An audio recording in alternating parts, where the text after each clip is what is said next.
Hello and welcome friend, मैं हूं मुजफ्फर चौधरी और आप देख रहे हैं हमारा यूट्यूब चैनल परफेक्ट रिएक्शन। इस वक्त हमारे साथ मौजूद हैं डॉक्टर अभिषेक मिश्रा जी। किसी तारीफ के मोहताज नहीं है। हमारे दोस्त भाई बहुत ही इंटेलेक्चुअल हैं, बहुत ज़बरदस्त बात करते हैं और आप सब बड़े जोशो खरोश से इनकी बातें सुनते हैं। तो नमस्कार sir, welcome to the show. नमस्कार, सलाम, आदाब, सत श्री अकाल, गुड इवनिंग, बोनसोरे। कैसे हैं आप मुजफ्फर भाई? थैंक्स फॉर मैं inviting me. Always a pleasure to be मैं ऑन योर बिल्कुल शो। ठीक हूँ। बहुत अच्छा लगता है जब आप आते हैं तो चार चांद लग जाते हैं हमारे शो को। नहीं, देखिए, चार चांद तो आप अकेले खुद हैं, मैं एक लगा देता हूँ उसमें पांचवा। तो हम लोग मिलके पांच चांद लगा देते हैं।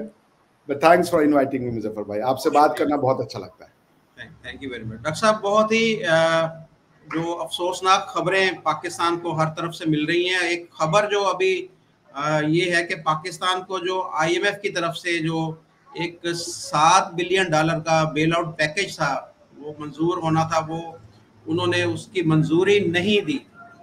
वो बताया ये जा रहा है कि कुछ जो पेमेंट्स के जो गैप्स हैं वो ज़्यादा बढ़ चुके हैं। तकरीबन $2 बिलियन से ज़्यादा जो गैप्स हैं। कुछ चाइना की कंपनी को पाकिस्तान ने पेमेंट करनी थी, वो नहीं की। कुछ यूए की कंपनी को पेमेंट्स करनी थी। तो वो सारा वो मॉनिटर कर रहे हैं पाकिस्तान को कि पाकिस्तान के जो इस वक्त सूरत हाल क्या चल रही है। तो ये आप इसको कैसे देख रहे हैं कि ये सिर्फ यही वजह हो सकती है कि पाकिस्तान के पास इस वक्त जो फॉरेन रिजर्व है वो भी कम है और पाकिस्तान के पास अपने पास भी इस वक्त कुछ नहीं है। तो ये या और कुछ वजह हो सकती है कि पाकिस्तान को, क्योंकि आईएमएफ आपको पता है कि वो हमेशा से अमेरिका के कहने पर या वेस्ट के कहने पर ही वो चलता होता है। तो कुछ पाकिस्तान को काबू करने की कोशिश हो रही है या पाकिस्तान के मुआशी हालात ही इतने खराब हो गए हैं कि वो अब वो देख रहे हैं कि ये डिफॉल्ट की जाने बढ़ रहा है। देखिए, पाकिस्तान डिफॉल्ट की ओर बढ़ रहा है, मैं ये नहीं मानता, बिकॉज मेरा मानना डिफॉल्ट हो चुका है। ठीक है ना? तो डिफॉल्ट होने के बाद ऐसा क्या होता है? श्रीलंका ने डिफॉल्ट किया था, क्या श्रीलंका नहीं चलाई? पॉइंट ये कि पाकिस्तान जो है वो जिस तरीके की हरकतें दुनिया भर में पाकिस्तान की हैं, तो दुनिया अब पाकिस्तान को फ्री रन नहीं देना चाहती या विदाउट स्ट्रिंग अटैच्ड कोई भी मदद नहीं करना चाहती। बिकॉज पाकिस्तान की जो सबसे बड़ी समस्या है इंटरनेशनल, मुजफ्फर भाई, अगर आप पाकिस्तान के लोगों से पूछे कि आपकी बहरूनी सबसे बड़ी प्रॉब्लम क्या है, समस्या क्या है, वो कहेंगे हनूद और यहूद।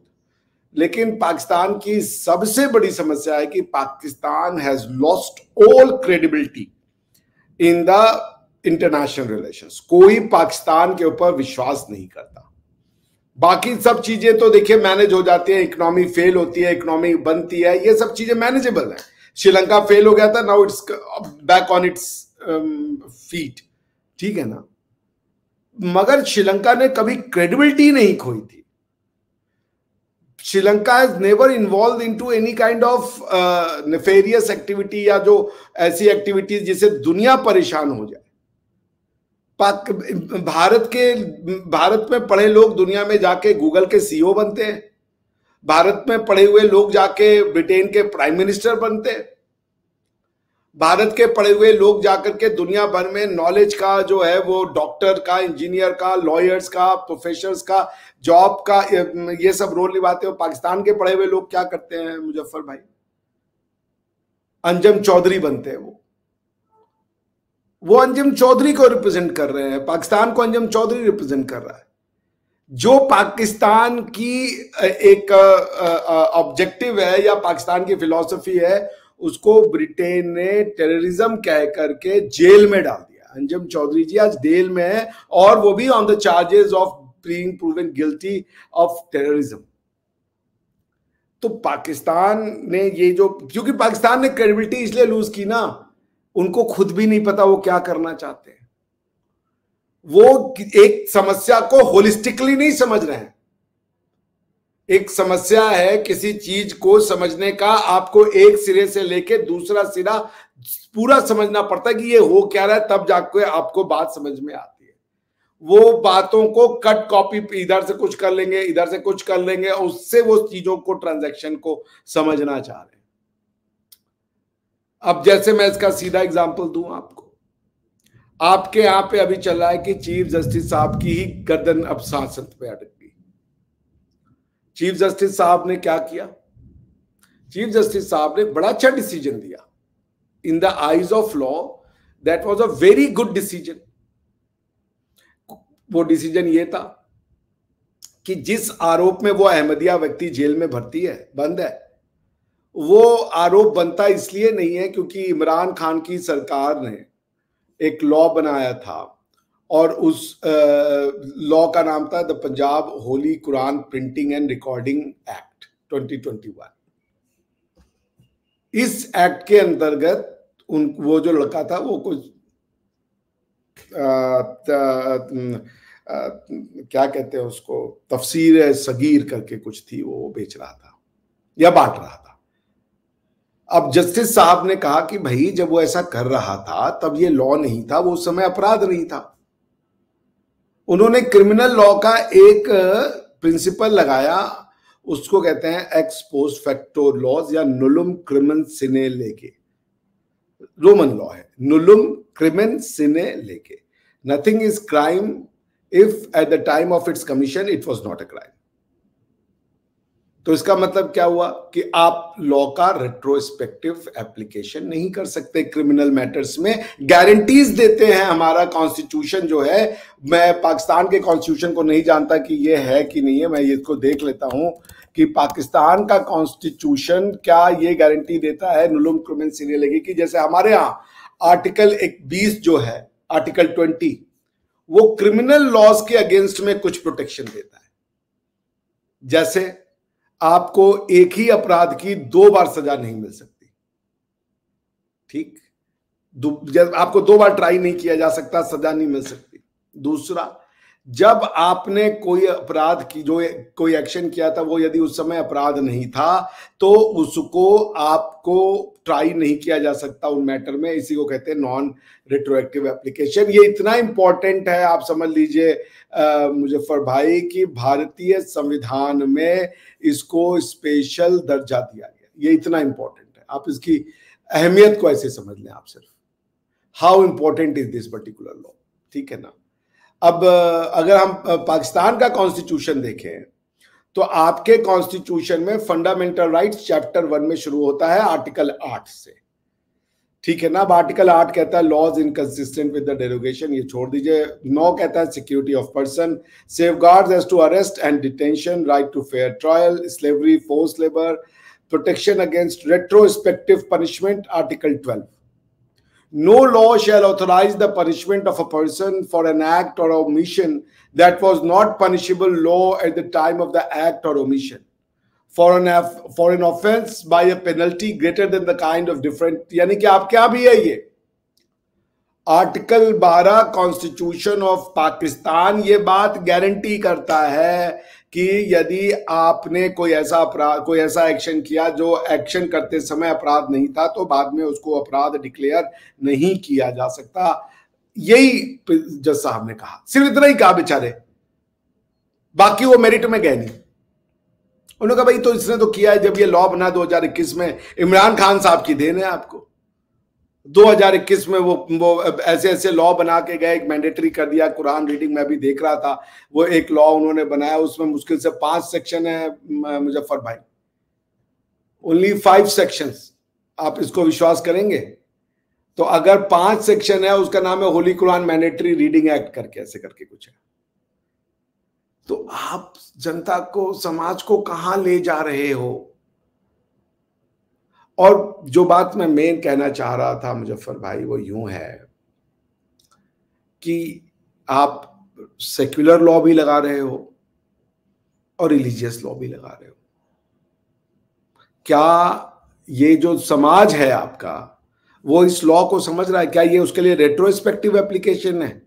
जब आपने कह दिया कि अहमदिया पाकिस्तान के कॉन्स्टिट्यूशन के अंडर में रिलीजन ही नहीं है, तो अपनी किताब बांट रहा है, तो समाज सही कर रहा है, कोर्ट गलत कर रहा है। आप सेक्युलर लॉ लगा रहे हो एक रिलीजियस सोसाइटी पे, यह अपराध है समाज के साथ। क्या ये बात पाकिस्तान, अगर ये शरीयत अहमदिया अपनी किताबें नहीं बांट सकते, ये नहीं कर सकते, वो नहीं कर सकते, अहमदिया जब है ही नहीं मुसलमान और पाकिस्तान में जो है वो खुलेआम अपने रिलीजन के अगेंस्ट में आप नहीं कर सकते, और वो खत्म नबूवत को लेके इतनी सेंटिमेंटल है वहां की समाज, तो फिर ये डिसीजन क्यों दे रहे हैं जज साहब कि ये रेट्रोस्पेक्टिव लॉ है? ये at the time of commission ये ऑफेंस नहीं था। तो आप समझे, समाज आपने इतना वो बनाया हुआ इस्लामिक कि वो शरिया लॉ से चिपका हुआ है, उसको अपनी जान समझता है। और आप गुंजाइश नहीं, समाज हमारा बिल्कुल गुंजाइश नहीं देना चाह रहा किसी भी किस्म की। तो क्यों दे भाई? उसकी क्या गलती है? आपने बनाया है उसको वैसा, वो क्यों देगा? समाज तो बहुत अनपढ़ और गंवार होता है भाई। समाज को आप बनाते हो, आपने बनाया उसको। पाकिस्तान इसीलिए लिया था आपने। भारत का जो मुसलमान था वो ये पाकिस्तान उसका ड्रीम है, बांग्लादेश उसका ड्रीम है। वो यही समाज की निर्माण करता था जो वो हिंदुओं के साथ रह के जब उसका सीना फटता था तो वो कहता था कि हमें एक बार मिल जाए अपने तरीके से रहने को, हम ऐसा समाज बनाएंगे जहां की न्याय और ये सब कुछ होगा। वो ऐसा न्याय पा रहा है। ये तो उसकी ख्वाहिश थी। आप समाज को गाली नहीं दे सकते, ना तो समाज के बनाने वालों को, नीति निर्देशक जो तत्व थे उनको आप गाली दे सकते हैं। और आपको मैं ये भी बता दूं, 2021 में इसी सुप्रीम कोर्ट ने शेख उमर को, जिसने डेनियल पॉल की हत्या की थी, उसको उन्होंने बाइज्जत बरी कर, ऑन टीवी रिकॉर्डेड है उसका स्लिदरिंग ऑफ थ्रोट। तो दो अलग अलग डिसीजन। मैं ये पूछा, क्या ये रेट्रोस्पेक्टिव एप्लीकेशन है कि अहमदिया अपना रिलीजन प्रैक्टिस नहीं कर सकता? ये रेट्रोस्पेक्टिव एप्लीकेशन है जब वो रिलीजन ही नहीं हो, कह रहे हम इनको रिकॉग्नाइज नहीं करते, हम उसको मानते नहीं है। तो जज साहब कहां से ये रेट्रोस्पेक्टिव एप्लीकेशन लगा दी? मुझे समझ में नहीं है। ये स्टैट्यूट रेट्रोस्पेक्ट, क्या शरिया कानून नहीं है पाकिस्तान का? वो जो वकील साहब थे उनको आर्ग्यू करना चाहिए था। स्टैट्यूटरी लॉ क्या शरिया से बड़ा है? मैं तो क्वेश्चन पूछना चाहूंगा, मेरे अगर कोई आपके वकील साहब सुन रहे होंगे, हालांकि उनका स्टैंडर्ड होना चाहिए, अगर कोई स्टैंडर्ड के वकील साहब है, मैं पूछना चाहता हूं शरिया लॉ बड़ा है या स्टैट्यूटरी लॉ बड़ा है? मैं ये नहीं पूछ रहा शरिया लॉ बड़ा है या कॉन्स्टिट्यूशन ऑफ पाकिस्तान बड़ा। मेरा क्वेश्चन ये है कि शरिया लॉ बड़ा है या स्टैट्यूट ऑफ पाकिस्तान बड़ा है? इसका तो जवाब दीजिए आप। चूंकि इस शरिया लॉ को अप्लाई करते हुए समाज ये कह रहा है, समाज शरिया लॉ वाले जो काजी और ये लोग होंगे महोदय, उलेमाए इकराम, ये कह रहे तो गलत हो गया जी। इस्लामी नजरियाती काउंसिल बनी हुई है ना यहाँ पर। भाई इस्लामी नजरियाती काउंसिल के बिना ये एक्ट ही नहीं बन सकता था। हालांकि ये मेरे ख्याल से स्टेट लेजिस्लेचर का एक्ट है। ये जो पंजाब की गवर्नमेंट ने पास किया, ये पाकिस्तान की गवर्नमेंट ने नहीं पास किया ये लॉ। तो पंजाब की गवर्नमेंट को भी तो लॉ पास करने के लिए इस्लामिक नजरियात से तो गुजरना ही पड़ता होगा। तो मैं ये नहीं समझ पा रहा हूं कि आपके कॉन्स्टिट्यूशन, मुझे भी समझ नहीं आ रही, मैं जरा क्लियर नहीं हो पा रहा कि आप क्या कहना चाह रहे हैं कि पाकिस्तान के अंदर यानी कोई कानून भी नहीं है, उधर से अगर वो उधर आते हैं तो यानी एक दोगला सा शरिया कानून है आपका बेसिक कानून, जिसे कहते हैं आप, जैसे एटम होता है उसके न्यूक्लियस में होता है कुछ और बाकी उसके पेरिफेरी में इलेक्ट्रॉन्स होते हैं। आपका न्यूक्लियस शरिया लॉ है, आपका कॉन्स्टिट्यूशन भी शरिया लॉ से नीचे है। ठीक, शरिया लॉ के दो मेन कंपोनेंट होते हैं। व्हेन यू से शरिया लॉ, उसके कई कंपोनेंट, चार नॉर्मली लोग कहते हैं लेकिन दो ले लेते हैं, कुरान और हदीस। हम फिक को छोड़ देते हैं अभी, ठीक है ना। कुरान और हदीस शरिया का निर्माण करते हैं, और उसके बाद उन हदीस जहां पे नहीं है उसमें दो चीजें और जुड़ जाती हैं, जहां पे अगर इन दोनों से भी आपको अगर सही रहनुमाई नहीं मिल रही है तो आप उसमें इजमा और उसमें आप जोड़ते हैं फिका। इजमे के आधार पे अलग अलग फिकों का निर्माण हो जाता है। ठीक, मेरी अंडरस्टैंडिंग गलत तो नहीं है? जी जी बिल्कुल सही कहा। ठीक, सो जो कोर है आपका वो तो शरिया लॉ है, यानी कुरान प्लस हदीस प्लस फिक प्लस इजमा। अब मैं ये पूछना चाहता हूं कि ये लॉ ये कह रहा है प्रिंटिंग एंड ये जो भी एक्ट, अब चूंकि खुला नहीं यहाँ पे मेरे अनफॉर्चुनेटली, तो ये लॉ तो शरिया लॉ से नीचे होगा ना। कोई भी स्टेट लेजिस्लेचर द्वारा बनाया गया लॉ या पाकिस्तान की सीनेट के द्वारा बनाया गया लॉ, वो बाय डिफॉल्ट अगर शरिया लॉ से कॉन्फ्लिक्ट में आता है तो शरिया लॉ प्रिवेल करेगा। तो क्वेश्चन ये था जज साहब से कि जब आप ट्रेस कर रहे थे कि क्या एक यदि अहमदिया अपनी किताब बेच रहा है जिसमें वो अहमदिया रिलीजन का प्रोपोगेशन कर रहा है, क्या ये वाकई में अपराध नहीं था उस समय? क्या शरिया लॉ के अंडर में ये अपराध नहीं था? अब क्वेश्चन ये है कि यार शरिया लॉ के अंडर में अपराध तो था, मगर स्टैट्यूटरी प्रोविजन के अंडर में अगर अपराध नहीं था तो कॉन्फ्लिक्ट हो गया जी कि भाई स्टैट्यूट जब बना उस समय ये अपराध नहीं था। अब या तो ये कहिए कि भाई स्टैट्यूट ने कस्टम को लेजिस्लेशन का फॉर्म दे दिया। अब जो लॉयर्स है वो ये बात समझेंगे। तो दो लॉ के बीच में अब अच्छा ये भी छोड़े जाने दे, अब ये तो बहस हो जाती कोर्ट में जब होते तो हम उस पर बहस करते, ये सही फोरम नहीं है। मैं ये पूछना चाह रहा हूं पाकिस्तान में जो लोग हैं कि क्या समाज और संविधान की जो अंडरस्टैंडिंग है वो सेम है? आप इसमें समाज को गलती दे रहे हैं कि जज साहब ने तो सही जजमेंट दे दी। डेनियल पर्ल कैसे छूट गया? अरे डेनियल पर्ल का हत्यारा उबैदुल शेख कैसे छूटा? 2021 में अमेरिका हैरान रह गया। अमेरिका को धता बताते हुए उसको रिलीज किया गया, उमर शेख को। A man who proclaimed killing openly. तो पॉइंट ये है कि मैंने जो मेन बात के लिए ये सारे एग्जाम्पल दिए, जो समझदार व्यक्ति है वो समझेगा। आप जब चीजों को टुकड़ों में देखना शुरू कर दे, तो यहां से एक टुकड़ा ले लिया, वहां से एक टुकड़ा ले लिया, तो होता ये है कि आप मोज़ाइक तो बना देते हो पर आप उसकी पूरा फ्रेमवर्क नहीं समझते। Everything comes with a package. अगर इस्लामिक समाज बनना है तो उस रास्ते पे जाइए, सेक्युलर लॉ मत लगाइए। Ex post facto laws secular law का नियम है, रिलीजन में ये नहीं है जी। मैं हदीसें जानता हूं। प्रॉफिट साहब से पूछा गया कि इस्लाम के आने से पहले जो लोग थे जो एक अल्लाह में नहीं मानते थे उनका क्या होगा? बोले वो तो नर्क में जाएंगे। जी बिल्कुल ऐसे। तो क्या ये एक्सपोज फैक्टो एप्लीकेशन नहीं है? जज साहब ये जो मैं जो बात मैं कहना चाह रहा हूं पता नहीं कैसे कहूं, बट पॉइंट ये कि समाज को एक दिशा दीजिए, घालमेल और खिचड़ी बनाएंगे तो यही होगा। अगर शरिया लॉ की बात की जाए तो फिर तो कादियानी जो है वो जैसे कि फैसला आ चुका है कि अपने आप को वो मुस्लिम नहीं कह सकते, अपने वो जो इबादत गाह है उसको मस्जिद नहीं कह सकते, वो कलमा नहीं पढ़ सकते। जैसे हमें आज़ादी है ला इलाहा इल्लल्लाह मुहम्मद रसूलुल्लाह, वो ओपनली वो नहीं पढ़ सकते क्योंकि उनके जो हमारे जो उलमा कराम हैं उन्होंने जो कोर्ट के फैसला या जो उन्होंने फतवा दिया है वो ये है कि ये मोहम्मद जो हम अपने नबी सल्लल्लाहु अलैहि वसल्लम को कहते हैं, ये मोहम्मद कहते हैं मिर्ज़ा गुलाम अहमद कादियानी को, कि वो कादियानी जो इनके रहनुमा थे ये उनको मोहम्मद कहते हैं। और वो इस वजह से मुसलमान जो बाकी हैं वो ये कहते हैं कि हमारा और उनका कॉन्सेप्ट का फ़र्क है कि हम मोहम्मद अपने नबी को मानते हैं सल्लल्लाहु अलैहि वसल्लम, उनको आखिरी नबी मानते हैं, लेकिन ये कहते हैं कि ये भी मोहम्मद के बाद ये भी हमारे नबी हैं। तो ये यहाँ पर फर्क है सारा।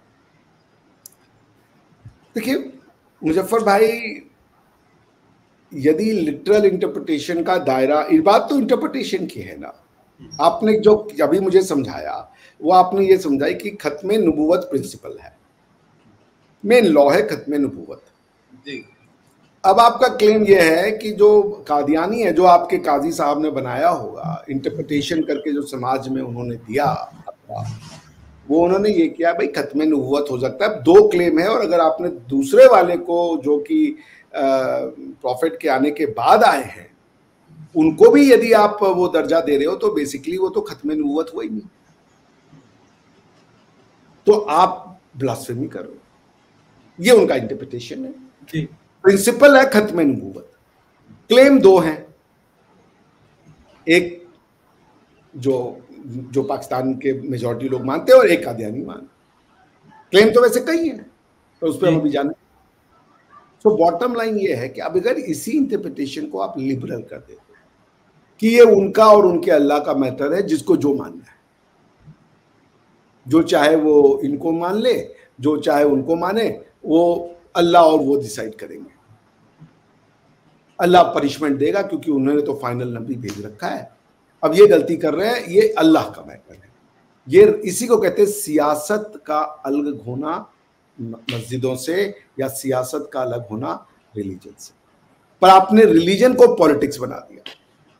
क्योंकि पॉलिटिक्स क्या होता है मुजफ्फर भाई? लॉ बनाने का पावर पॉलिटिक्स होता है। A power to make law is called politics. तो आप क्या, रिलीजन के नाम पे कौन लॉ बना रहा है? मौलवी, मौलाना, मुफ्ती लोग। तो रिलीजन और पॉलिटिक्स अलग ही नहीं हो पाता। ठीक, अब मैं फिर वही कहूंगा, अगर वो लिटरल इंटरप्रिटेशन कोई काजी साहब ये दे देते, और अगर एक कोई स्कूल ऑफ थॉट, एक फिका होता कि भाई ठीक है उनकी मर्जी है, मानने दो, वो उनको जाने दो, वो अंत में आखिरत के दिन फैसला हो जाएगा, हम उनको मस्जिद में आने से ना रोकें। लेकिन हुआ ये नहीं, हुआ ये उसका उल्टा कि जी उनको रोको। अच्छा, इस्लाम का दायरा बढ़ाना भी है, तो दायरा बढ़ाना है तो फिर कई ऐसी चीजें भी आपको एक्सेप्ट करनी पड़ेंगी जहां दिल खोलना पड़ेगा। सब आ जाओ। अब आप खुद ही कम करते जा रहे हो कि ये भी नहीं है जी, वो भी नहीं है जी, वो भी नहीं है। दोनों बातें, ये कॉन्ट्राडिक्शन पाकिस्तान बन गया है। सेक्युलर लॉ को अप्लाई कर रहे हैं एक्सट्रीमली रिलीजियस सोसाइटी पे। शरिया लॉ में क्या कहीं एक्स पोस्ट फैक्टो लॉज है? किसी काजी साहब से जो शरिया लॉ को समझते हैं और जो क्रिमिनल पनिशमेंट से डील करते हैं, जरा पूछिए कहीं क्या पनिशमेंट जो है ये एक्स पोस्ट फैक्टो का है क्या? कि शरिया लॉ जो है वो कब से शुरू हुआ, इस डेट से लगेगा, इसके पहले नहीं लगेगा। और शरिया लॉ के मतलब तो बदलते रहेंगे। फतवा तो एक नया शरिया क्रिएट करता है ना। बिल्कुल। तो मगर वो फतवा जो है वो शरिया का एक फॉर्म है। बीज तो पेड़ है, तो वो कभी रेट्रोस्पेक्टिव होगा ही नहीं। एक नई अगर आपने डंठल या ब्रांच निकाल दी उस पेड़ की, तो पेड़ है ना मेन। तो अगर फतवा आ रहा है तो वो एक इंटरप्रिटेशन है, वो लॉ नहीं है, वो लॉ का क्लैरिफिकेशन है। तो लॉ का क्लैरिफिकेशन भी लॉ ही होता है। बिल्कुल। अच्छा, एक और खबर की तरफ भी बढ़ते हैं। इमरान खान ने जो बरतानिया के वजीर आज़म है स्टामर, उससे मदद मांग ली है और उन्होंने कहा है कि जी पाकिस्तान में जमहूरियत को लाहक खतरात के हवाले से आगाही बढ़ाने के लिए मदद चाहिए। उन्होंने अडयाला जेल के अंदर ITV न्यूज़ को अपने एक इंटरव्यू में जो बरतानिया के अभी प्राइम मिनिस्टर मुंतखब हुए हैं उन्हें मुबारकबाद दी है और उन्होंने कहा है कि समझने के लिए ज़रा तसव्वुर करें कि बरतानवी इंतखाबी मुहिम में लेबर पार्टी के सीनियर रहनुमाओं को रात के सन्नाटे में अगवा किया जा रहा हो, और तो आप कैसे फिर देखेंगे। और फिर वो कहा कि 1 साल हो गया मुझे 7 फुट चौड़ाई और 8 फुट लंबाई वाले मौत की कोठड़ी में बंद रखा गया है, जहां पर दहशतगर्दों और उन लोगों को रखा जाता है जहां जिनको सजाए मौत सुनाई गई हो। तो उन्होंने कहा कि मेरी मुस्तकिल निगरानी हो रही है और प्राइवेसी जैसी हर चीज़ जो है वो उसको उधेड़ के रख दिया है। और उन्होंने ये कहा है कि मैं वज़ीर आज़म स्टामर और उनकी काबीना, जिन्होंने वाकई अवाम की हकीकी मर्जी से बगैर किसी हेरा फेरी के कामयाबी हासिल की है, कि इस मंजर को देखें कि हमारी पार्टी जो है वो उस पार्टी को हुकूमत दे दी गई है जिसने 18 से ज़्यादा नशिस्तें हासिल नहीं की हुई। तो वो ये सारी चीज़ उन्होंने अब बोली है वहाँ पर उनके जो प्राइम मिनिस्टर। आप कैसे देख रहे हैं कि क्या अमेरिका या इंग्लैंड या और कोई मुल्क जो है वो पाकिस्तान के अंदर प्रेशर डाल के इनको रिहा करवा सकता है, या इनका क्या फ्यूचर आप देख रहे हैं? इमरान खान साहब जिंदा है, यही प्रेशर है बस, कि मारना नहीं है। बस बाकी कोई, फिर आप उसको छुड़वा दीजिएगा, क्या होगा? आप डील किससे कीजिएगा? क्या प्रधानमंत्री, क्या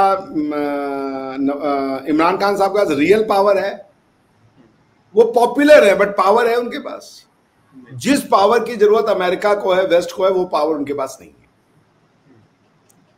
आप तो नहीं चले जाएंगे गाजा में, आप या ये जनता जो 3 लाख लोग यहां जाएंगे, वो तो यूजलेस है, भीड़ का कोई पावर नहीं है वहां पे। उनको चाहिए तोप चलाने वाले, बंदूक चलाने वाले। तो जिनसे डील करना है उनकी डील है कि भाई ठीक है, आप क्योंकि डेमोक्रेटिकली इलेक्टेड लीडर है, he would not be spent, he would not be wasted. बाकी बस हमारे पे रहने दीजिए, बाकी जो भी ट्रीटमेंट है वो हम देंगे। और अभी हमें यूके खुद है परेशान है, उनका कंट्री जल रहा है, वो कह रहे बचाओ इनसे हमें, और आप वहां चिट्ठी लिख रहे हो। यूके यहाँ चिट्ठी लिखेगा कि लेके जाओ भैया जिनको भेज दियो तुम, है वो आपसे चिट्ठी कहेगा कि भैया हमें बचा लो। यूके जल रहा है पिछले 10 दिनों से। सो पॉइंट ये है कि इस तरह की अब कोई इंटरफेरेंस नहीं होती, वो जिंदा रहेंगे, यही कंडीशन है। और उन्होंने अच्छा किससे हेल्प मांगी? वो अमेरिका को तो उन्होंने एकदम किसे कहते कि वो जूता भिगो भिगो के मारा था। हकीकी आजादी लेनी किसी थी? अमेरिकन से लेनी थी हकीकी आजादी। अब आप अमेरिका से कहो हेल्प करो, आप कहते हैं हमारी गवर्नमेंट अमेरिका ने गिरवाई, आप कहते कि अमेरिका ने ये साजिश की है। तो अगर मान लीजिए अमेरिका ने ये साजिश की और अमेरिका ने गवर्नमेंट गिरवाई है, तो फिर वो क्यों आपकी हेल्प करेंगे? वो तो गिरवाना ही चाहते थे। आप अपनी बात पे तो काबू रहे हैं यार। अगर आपका आर्गुमेंट ये है कि American conspired against my government and staged a coup, ठीक, वेरी गुड, वेल एंड अच्छी बात है। अब आप कह रहे हो कि नहीं नहीं हमें बचा लो जी, ये देखो ऐसा कर रहे हैं, तो भाई आपका जो चार्ज था वो तो डन एंड डस्टेड हो गया, क्योंकि आप तो उसी से मदद मांग रहे हो जिसके अगेंस्ट में आपने ये चार्ज लगाया है कि इन्होंने मेरी सरकार गिरवाई है। उन्होंने कुछ सोच के ही गिरवाया होगा, वही चाहते थे ना कि आप 7/8 में रहे। और आप कह रहे हो कि देखो यार हमें 7/8 में रहे। अरे भाई वही उनकी इच्छा थी, जिनसे आप मदद मांग रहे हो, ये उन्होंने धीरे से फोन किया होगा, सुनो 7/8 में रखना, कहीं 17/18 में मत रखना। बिल्कुल सही कह रहे हैं। अच्छा, एक और मैं आपको बताऊं कि जो पाकिस्तान से जो पाकिस्तानी अब यूएई या सऊदी अरब जाते हैं, उनके सोशल मीडिया अकाउंट चेक हो रहे हैं अब कि कहीं वो पीटीआई के कारकुन तो नहीं है, कि वो यहाँ पर आकर वो हमारे मुल्क के अंदर खराबी तो नहीं मचाएंगे। ये जिस तरीके से पहले यूएई के अंदर इन्होंने एहतजाज वगैरह किए थे, तो वो अब जो भी वीजे के लिए अप्लाई करता है सऊदी अरब या यूएई, उनके सोशल मीडिया को अकाउंट को चेक किया जाता है, उनकी फेसबुक की पोस्ट को चेक किया जाता है, कि वो ट्विटर की पोस्ट को चेक किया जाता है कि ये कहीं यूथिया तो नहीं है। तो ये इतना ज्यादा चेक एंड बैलेंस हो रहा है पाकिस्तान में। सबसे पहले आप जाकर के शहबाज शरीफ के फेवर में पोस्ट करना शुरू कीजिए पहले तो। जोक सपाट देखिए, यूएई तब से बेचारा पाकिस्तानियों के अकाउंट चेक करा है, कभी बैंक अकाउंट चेक करा कि यार भिखारी भेज देते हो। वो बेचारे अकाउंट चेक करते करते परेशान है कि साला ढंग का आ ही नहीं रहा आदमी भाई। कभी साला भिखारी भेज रहे हो, कभी यूथिये भेज रहे हो, कभी भैया कौन भेज रहे हो भाई, बता तो दो हमारे यहाँ।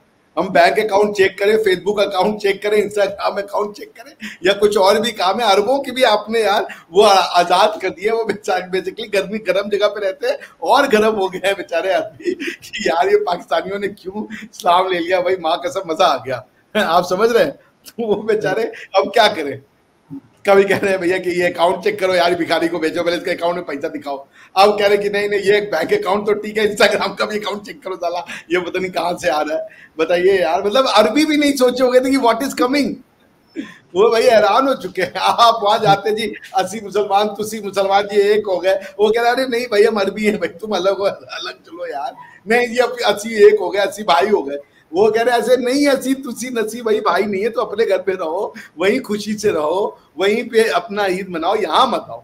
नहीं जैसी भाई सिटीजनशिप वो नहीं दे रहे हैं, तो क्या कर सकते हैं? उनको वर्क फोर्स चाहिए, क्योंकि अरबों को आदत लग चुकी है बैठे बैठे अय्याशी की, क्योंकि पिछले 70-80 सालों में उनको वो पैसा देखने को मिला पेट्रोल डॉलर के फॉर्म में, जो उनकी पिछली कई सदियां नहीं देखी। गरीब और रेगिस्तान में रहने वाले और इतनी टफ लाइफ को जीने वालों ने पहली बार तो लाइफ की मजे देखे हैं कि सेरा में भी साला एसी चला रहे हैं, साले आग में अलग वो भी सूसू कर रहे हैं भैया।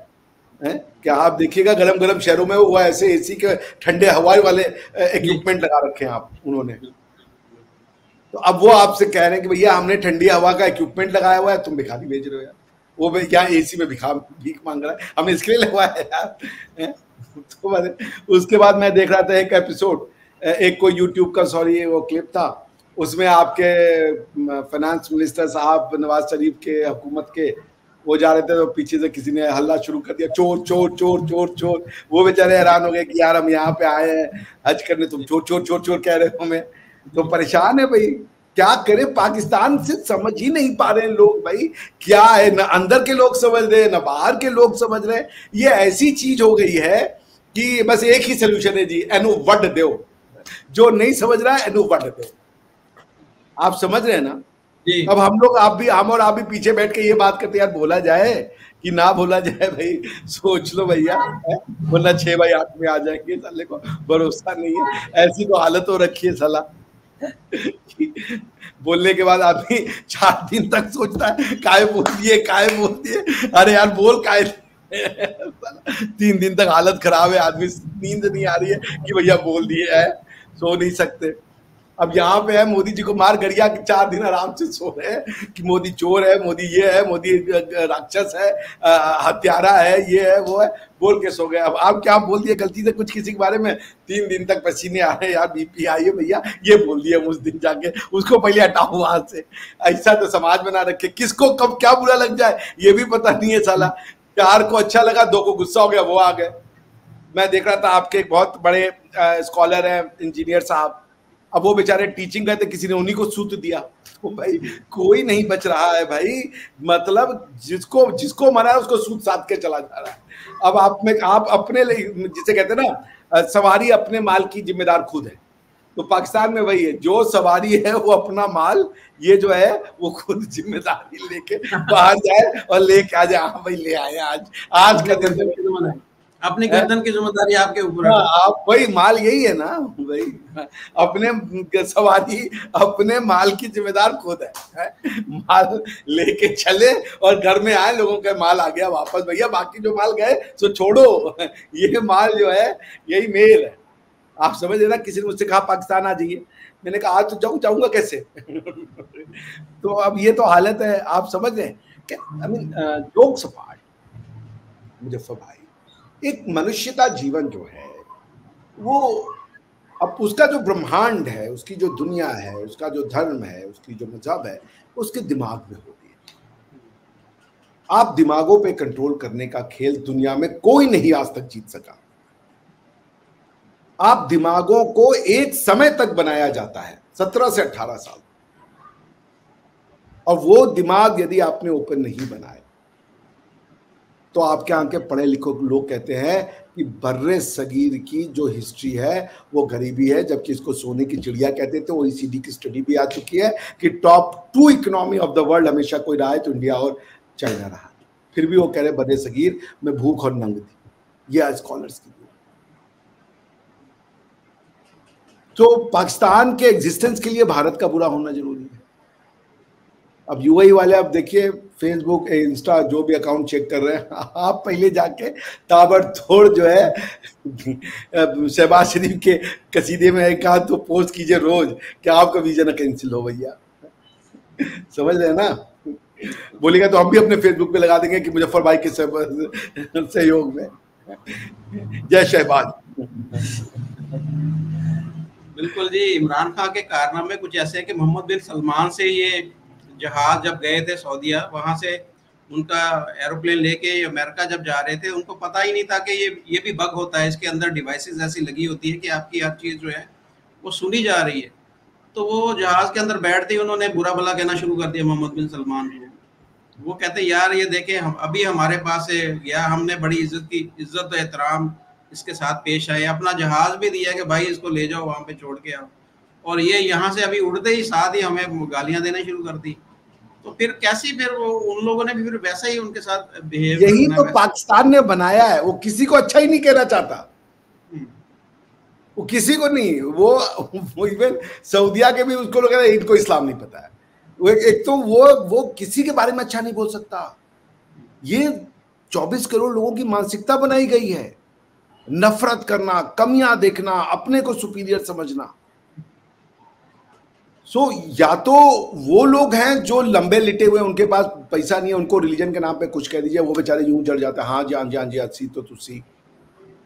और बाकी लोग जो है वो किसी के बारे में अच्छा नहीं कह रहे हैं भाई। ये मतलब हवाई जहाज भी चाहिए, उनका पेट्रोल भी चाहिए, उनको गाली भी देना है, तब जाकर के भाई अच्छे हो। आप बताइए यार। वो मैंने देखा था जब इमरान खान साहब पहली बार गए थे मिलने वो किंग बिन अजीज साहब से, तो वो अभी कुछ इसके पहले बोले तो पहले ही निकल गए आगे। वो यूं कहा भाई ठीक है भाई, किंग साहब चलो चलो। वो आपने देखा होगा, वो है वो बेचारे किंग से कुछ बोला ही नहीं, वो बहुत बुजुर्ग हो चुके थे, वृद्ध हो चुके थे, वो देखे वैसे ऐसे लहरिया लहरिया के गए कि हम भी अगर हेड ऑफ स्टेट होते तो हम भी कहते हैं तोड़ो इसकी, पहले तोड़ो यार, हमारे ही सामने आकर के ऐसे गया।